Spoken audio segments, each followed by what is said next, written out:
이번에는 단열 과정에 대해서 알아보도록 하겠습니다. 단열 과정은 기체에서 출입하는 열이 없는 과정입니다. 다시 말해서 Q가 0이 되는 과정입니다. 열역학 제일법칙이 어떻게 된다 그랬죠? 기체에 열을 가하고 일을 해주면 내부 에너지가 변한다 그랬죠? 그런데 Q가 0이 되기 때문에 일을 해주면 그것으로 내부 에너지가 변한다. 이런 관계가 성립하고요. 그 다음에 단열 과정 같은 경우에는 압력과 부피의 감마승이 일정해요. 여기서 감마는 기체의 단열 지수라고 하는 것인데 CV분의 CP예요. CV는 뭐였죠? 앞에서 우리 등정 몰 비열이었죠? CP는 뭐죠? 등압 몰 비열이에요. 그래서 그 기체의 등정 몰 비열과 등압 몰 비열의 비를 단열 지수라고 하고 이제 그래서 압력에다가 부피의 감마승한 것이 일정하다. 이런 관계가 성립합니다. 그래서 PV 도표상에 단열 과정의 압력과 부피의 관계 그래프를 그려보게 되면은 PV 도표 세로축은 압력의 축이고 가로축은 부피의 축이다 그랬죠? 그러면은 압력이 낮아지면 부피가 증가하는데 급격하게 증가하게 됩니다.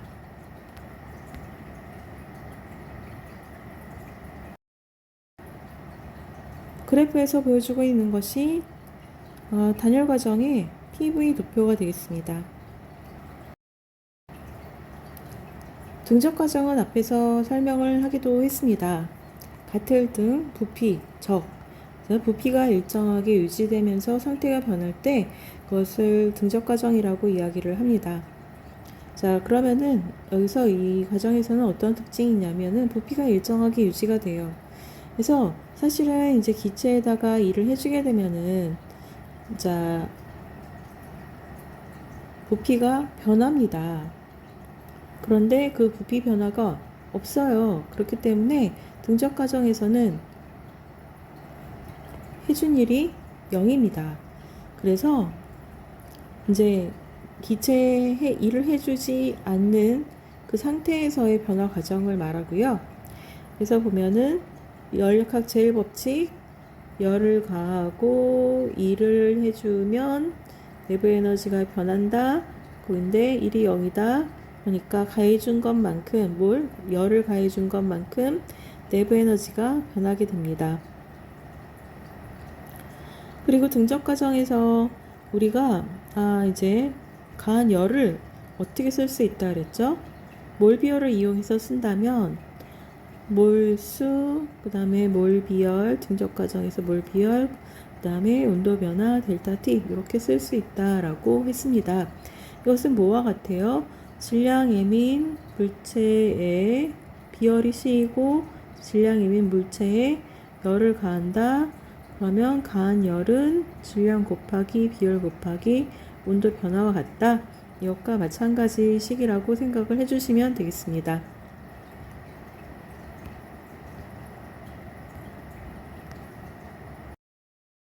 이번에는 동원 과정에 대해서 알아보도록 하겠습니다.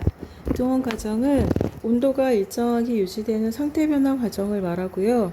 그래서 온도는 절대 온도겠죠? 온도가 일정하다. 그러면요. 이 온도에 의해서 결정되는 물리량이 뭔가를 생각을 해주시면 되는데 바로 내부 에너지입니다. 내부 에너지 단원자 분자 기체 같은 경우에는 2분의 3의 NAR의 T 이렇게 된다 그랬죠? 이게 일정한 거예요. 이렇다는 얘기는 다른 말로 내부에는 온도가 일정하니까 내부 에너지의 변화가 있다 없다? 없다 이렇게 됩니다. 그래서 열역학 제1법칙을 적용해 보면 열을 가하고 일을 해주면 내부 에너지가 변한다인데 이게 0이에요.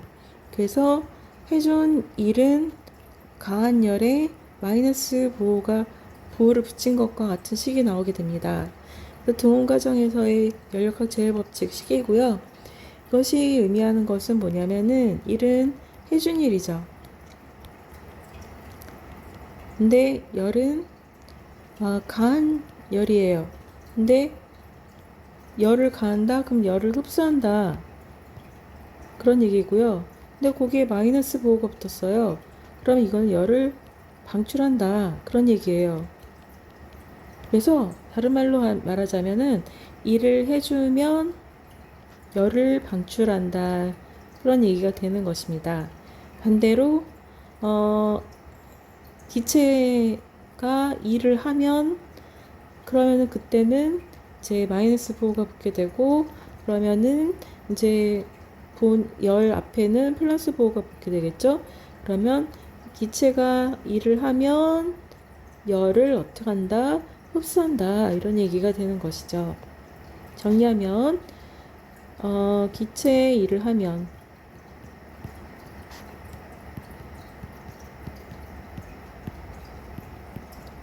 어떻게 된다? 기체가 열을 방출한다.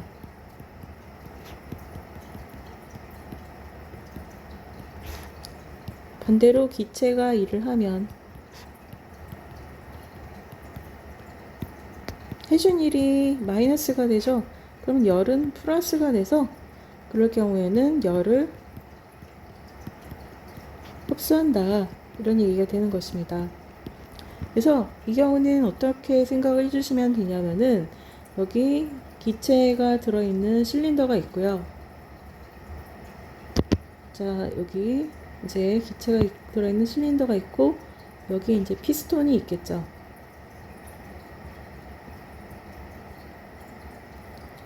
그리고 사실은 이제 이 기체가 온도를 일정하게 유지하려면 굉장히 큰 온도가 일정하게 유지되는 큰 열원과 접촉을 하고 있어야 돼요.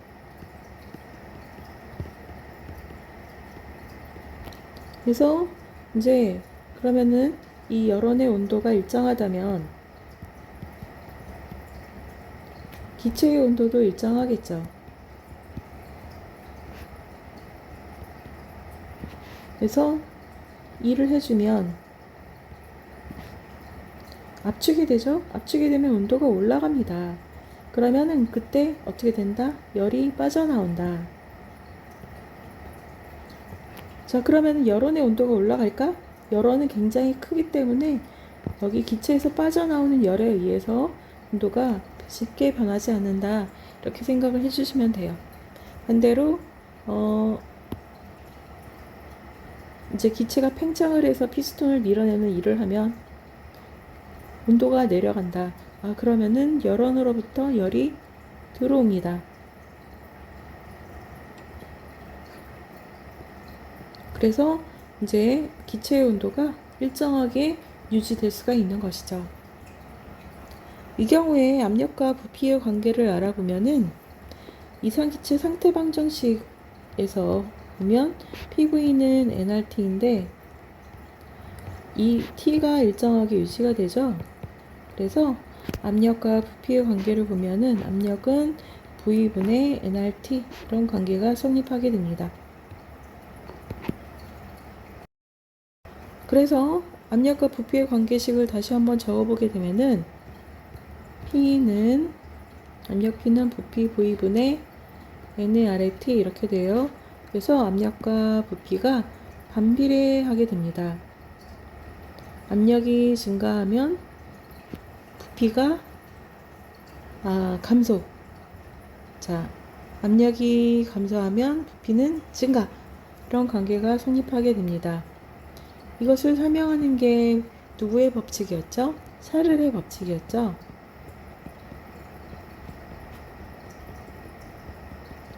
그래서 관계 그래프를 그려보면 압력과 부피, PV 도표의 관계 그래프를 그려보면 반비례 곡선,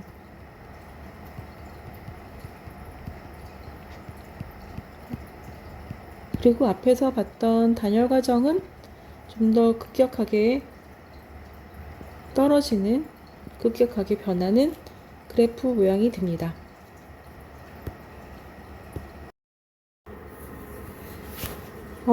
다시 한번 얘기하자면 등온 과정에서 압력이 감소하면 부피가 팽창을 합니다. 부피가 팽창을 한다는 것은 기체가 일을 한다는 것입니다.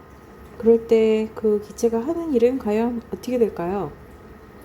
등압 과정에서 기체가 하는 일 다시 한번 살펴보겠는데요. 압력이 일정한 상태에서 부피가 VI에서 VF까지 델타 V만큼 증가했다. 그럴 때 기체가 한 일은 일정한 압력 곱하기 부피의 증가량 이렇게 됩니다. 자, 그런데 등온 과정에서는 기체가 팽창을 하면 압력이 낮아져요. 압력이 감소합니다. 그럴 때 기체가 하는 일은 어떻게 계산을 해야 될까요? 많이 봤던 방법일 겁니다. 그래서 VY와 VF를 N개의 구간으로 나눕니다. 그래서 VI와 VF를 사이를 N개의 구간으로 나눠요. 그것을 우리가 델타 V라고 할 수가 있겠습니다. 그래서 작은 구간 델타 V로 나누게 되는 것입니다. 근데 이 델타 V가 매우 작다면 그 작은 구간에서 압력은 일정하다라고 우리가 가정할 수가 있어요. 그러면은 그 작은 구간에서는 압력이 일정하니까 등압 과정에서 기체가 팽창하면서 하는 일을 계산하는 것과 마찬가지 방법으로 계산을 할 수가 있겠습니다. 등압 과정에서 기체가 일정한 압력에서 부피가 팽창한다. 그럴 때 기체가 하는 일은 압력 곱하기 부피의 변화량. 근데 그게 바로 그래프 아래 부분의 넓이죠. 그러니까 등온 과정에서 그 각각의 구간에서 압력이 일정하다면 그 구간에서 기체가 팽창하면서 하는 일은 막대 그래프의 넓이가 되겠죠. 그래서 1번 구간, 2번 구간, 3번 구간에서 n번 구간까지 더해주면 그 바로 이제 전체 부피가 VI에서부터 VF까지 부피가 팽창하면서 하는 일이 되겠습니다. 그래서 부피의 구간은 델타 V죠. 그래서 첫 번째 구간에서 이제 기체가 하는 일은 P1 델타 V가 되겠고, 두 번째 구간에서는 P2 델타 V, 그 다음에 세 번째 구간에서는 P3 델타 V, 그래서 n번째 구간에서는 PN의 델타 V가 되겠죠. 여기서 이걸 우리가 어떻게 적어볼 수가 있을까요? 시그마 기호를 이용해서 적어보게 되면은 시그마 i는 1부터 n까지 pi vi pi 델타 v 이렇게 적어볼 수가 있겠고요. 우리는 여기서 이제 n을 무수히 많이 잡아줍니다. 그래서 그래야지만 델타 v가 n이 무수히 많아지면, 다시 말해서 n을 무한대에 가까운 수로 이제 잡아주게 되면은 델타 v는 0에 가까워지겠죠. 0에 가까울 만큼 작은 구간이 되는 것이죠. 그래서 그렇다면 우리가 좀 더 정확하게 압력이 일정하다라고 가정하고 이제 계산을 할 수 있을 겁니다. 그래서 리미트 n이 무한대로 갈 때 시그마 i는 1부터 n까지 pi 델타 v, 이게 이제 바로 기체가 팽창하면서 하는 일이 되겠고요. 이제 그것을 우리는 뭐라고 하냐면 압력을 미소 구간 dv에서 압력을 적분한다 라고 이야기를 합니다. vi부터 vf까지. 그래서 우리가 이것을 적분할 수 있는 이유는 뭐예요? 부피에 대해서 적분할 수 있는 이유는 뭐냐면 압력이 동원 과정에서는 부피에 관한 식으로 표현이 됩니다. 어떻게 되죠?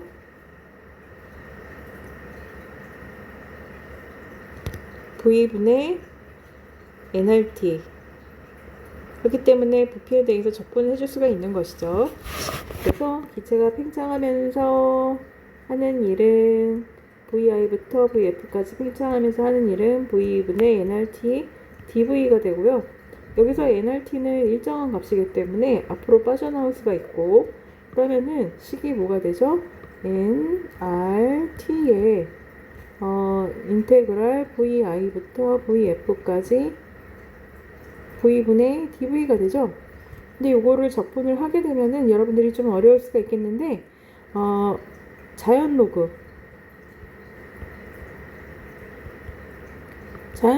함수가 나오게 됩니다.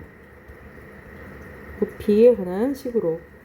그래서 이제 VI부터 VF까지 적분을 하게 되면 nRT 가로 열고 ln의 VF 마이너스 ln의 VI 이렇게 되고요. 로그 계산 같은 경우에 이렇게 마이너스 부호가 있게 되면은 우리는 그것을 분수식으로 적어줄 수 있어요. ln의 VI분의 VF. 그래서 이제 이와 같이 기체가 팽창하면서 이제 일을 한다. 그러면은 그때 기체가 팽창하면서 하는 일은 nRT의 자연 로그 ln의 VI분의 VF 이와 같은 식이 됩니다. 앞에서 말한 4가지 연력학 과정에 대해서 정리를 해보도록 하겠습니다. 등압 과정. 내부 에너지의 변화량은 모든 과정에서 NCV의 델타 T입니다. 얘는 몰수, CV는 등적, 몰비열, 델타 T는 온도 변화. 등압 과정에서 기체에 가한 열은 NCP의 델타 T라고 나타낼 수 있다 그랬죠? N은 몰수, CP는 등압 과정에서의 몰비열, 델타 T는 온도 변화. 그 다음에 기체의 한 일은 마이너스 P 델타 V가 됩니다. 압력이 P로 일정하죠. 그래서 이와 같이 쓸 수 있습니다. 그 다음에 단열 과정. 단열 과정에서는 기체에 가하거나 기체가 방출한 열이 0입니다. 내부 에너지의 변화량이 결국에 무엇과 같다? 기체의 한 일과 같다. 그 다음에 등적 과정. 등적 과정에서 내부 에너지의 변화량은 이와 같고, 그 다음에 등적 과정에서는 부피 변화가 없어요. 그렇기 때문에 기체의 해준 일도 없고 기체가 한 일도 없어요. 부피가 변하지 않으면은 일이 없는 거예요. 그렇기 때문에 기체에 가한 열은 무엇과 같다? 기체 내부 에너지 변화량과 같다. 등온 과정에서는 온도 변화가 없기 때문에 내부 에너지의 변화량이 없고, 그 다음에 가한 열은 기체 한 일에 마이너스 부호를 붙인 것과 같은 관계가 있고요. 그 다음에 가한 일, 기체의 한 일은 마이너스 nRT의 ln의 VI부터 VF, VI에서부터 VF까지 부피가 변화했다면 이것이 바로 기체의 한 일이 되겠습니다. 앞에서는 마이너스 부호가 없었잖아요. 그것은 기체가 한 일이었고 여기서의 W는 기체의 한 일이라서 마이너스 부호가 붙은 거고요. 그리고 이제 내부 에너지의 변화량이 없기 때문에 등온 과정에서는 한 일 더하기 가한 열이 0이 돼서 열의 양은 마이너스 W 이런 관계가 있다는 것이었습니다. 12장 문제 몇 개를 풀어보도록 하겠습니다. 단원자 분자 기체의 등적 몰비열과 등압 몰비열을 구해보도록 하겠습니다. 연력학 제1법칙을 먼저 이제 적어보면 기체에 열을 가하고 일을 해주면 내부 에너지가 변합니다. 그 얘기죠? 근데 등적이라는 거는 부피가 일정하게 유지되는 경우거든요. 그래서 사실은 우리가 기체에다가 일을 해주거나 기체가 일을 하게 되면은 부피가 변해요. 근데 부피가 변하지 않는다라는 거는 기체에 해준 일이 0이다. 그런 얘기예요. 그렇기 때문에 내부 에너지의 변화량이 가한 열과 같아지게 되죠.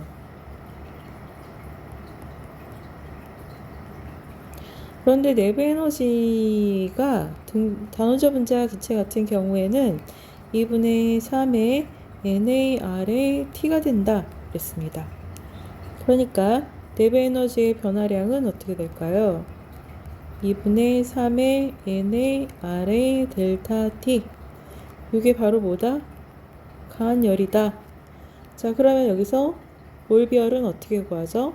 등정 몰비열이니까 C에 V로 첨자 붙여서 적고 열량을 몰수와 온도 변화로 나눈 게 몰비열이에요. 근데 열량이 어떻게 된다고요? 2분의 3의 n의 R의 델타 T, 그것을 n과 델타 T로 나눈 것, 그러면은 2분의 3의 R 하고 나오겠죠. 그 다음에 단원자 분자 기체의 등압 몰비열. 등압이라는 거는 압력이 일정하게 유지되는 경우거든요. 그래서 이제 이걸 기억을 하시고요. 연력학 제일법칙을 적어보게 되면은 자, 이와 같이 되죠.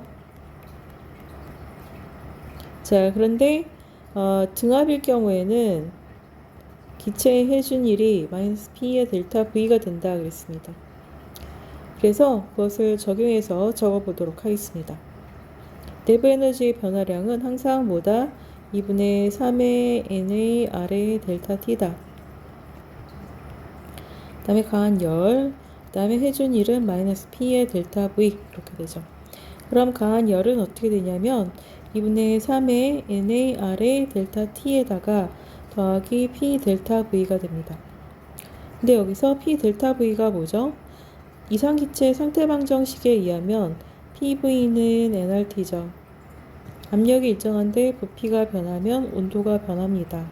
그래서 nR의 델타 T 해서 대입을 해주게 되면 2분의 3의 n의 R의 델타 T 플러스 n의 R의 델타 T 이렇게 돼서 이거는 2분의 5의 n의 R의 델타 T가 됩니다. 그럼 여기서 우리가 몰비열은 어떻게 구하죠?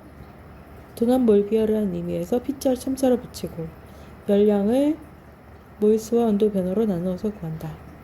근데 간 열량이 얼마다? 2분의 5의 n의 R의 델타 T, 그것을 몰수와 온도 변화로 나눈 것 해서면 2분의 5의 R 하고 나오게 되는 것입니다. 자, 문제에 압력과 부피의 관계 그래프가 나와 있네요. 네, 이 문제는 어떤 문제라고 보시면 되냐면요. 어떤 기체가 있는데 그 기체의 상태가 A에서 B, B에서 C, 다시 A로 돌아오는 과정 중에 기체의 한일을 계산하는 것입니다. 그래서 순서대로 풀어보도록 하겠습니다. 그래서 A에서 B 과정 동안에 외부에서 기체 한일을 계산하여라. 자, 그런데 이때 보니까 A에서 B로 변하는 과정 동안에 압력이 P0로 일정하고 B가 V에서 EV0로, V0에서 EV0로 증가하죠. 압력이 일정하는 동안에 기체 한일은 우리가 마이너스 P 델타 V로 계산을 할 수 있다 그랬습니다. 이때 압력이 P0이고 부피가 V0에서 EV0로 증가했죠. 그러니까 EV0 마이너스 V0에서 계산을 해주시면 되겠고 그 값은 마이너스 P0의 V0가 되겠습니다. B에서 C 과정 동안에 외부에서 기체 한일 B에서 C로 변한다. 그럴 때 보니까 부피가 일정해요. 부피의 변화가 없을 때 부피 변화가 없으면 기체의 해준 일 또는 기체가 한 일이 없습니다. 그 다음에 C에서 A 과정 동안에 외부에서 기체의 한 일, C에서 A 과정으로 보니까 이제 부피는 V0에서 EV0에서 V0로 변하고 압력은 EP0에서 P0로 변합니다. 압력과 부피가 둘 다 변하죠? 자, 이럴 때 기체 해준 일을 계산하여라 하면은 무엇을 계산을 해주면 되냐면 넓이를 계산을 해주시면 됩니다. 그래서 부피가 감소한다 그러면은 그 넓이 그대로 적어주시면 되고요. 부피가 증가한다 그러면은 그 넓이에 마이너스 9를 붙여서 계산해 주시면 되는데, 부피가 2v0에서 v0로 감소하고 있죠. 그러면은 그 넓이가 바로 기체의 해준일이 된다. 그래서 보면은 삼각형 넓이 더한 것이 돼서 계산을 주면 2분의 1에 삼각형의 높이는 P0, 그 다음에 밑변은 V0, 그 다음에 사각형의 넓이는 높이 P0, 그 다음에 밑변 V0 해서 2분의 3 P0, V0가 됩니다. 자, 어떨 때 이렇게 된다고요? 부피가 감소할 때. 부피가 감소할 때는 그 넓이 그대로 해주면 그게 외부에서 기체의 한 일이 되고요. 부피가 증가한다 그러면은 이 넓이에 마이너스 9를 붙인 값으로 계산을 해주셔야 됩니다. 자, A, B, C 다시 A로 되돌아왔을 때 외부에서 기체의 한 일을 계산하여라. 그러면은 조금 전에 이제 계산한 1, A에서 B, B에서 C, C에서 A 각각의 계산한 일을 다 더해 주시면 됩니다. 그래서 보면 마이너스 P0, V0, 다음에 0, 다음에 플러스 2분의 3 P0, V0 해서 계산을 해주시면은 2분의 1 P0, V0 이렇게 돼서 결국에는 이 한 순환 과정을 거친다 그랬을 때 그 순환 과정의 가운데 넓이에 해당한다는 것을 알 수가 있겠습니다.